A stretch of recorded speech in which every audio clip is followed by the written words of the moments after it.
ท่านผู้ชมที่รักครับคลิปนี้ผมจะนำบทความของคุณเปลวสีเงินคนปลายซอยจากไทยโพสต์มาเล่าสู่ฟัง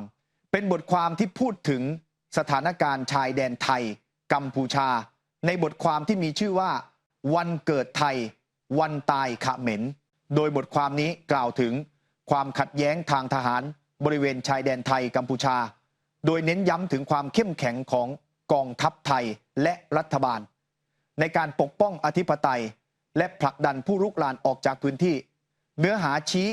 ให้เห็นว่าการใช้กำลังทางทหารของไทยได้รับฉันทามติเงียบจากนานาชาติเนื่องจากเป้าหมายหลักคือการทำลายแหล่งกบดานของแก๊งคอลเซ็นเตอร์และสแกมเมอร์ที่ฝังตัวอยู่ในคาสิโนฝั่งกัมพูชาซึ่งเป็นภัยคุกคามระดับโลก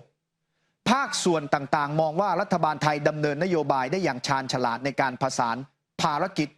ความมั่นคงของชาติเข้ากับการปราบปรามอาชญากรรมข้ามชาติจนได้รับความยอมรับจากสื่อนอกและมหาอำนาจอย่างจีน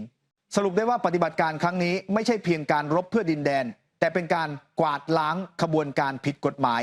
ที่สร้างความเดือดร้อนไปทั่วโลกอย่างเด็ดขาดครับ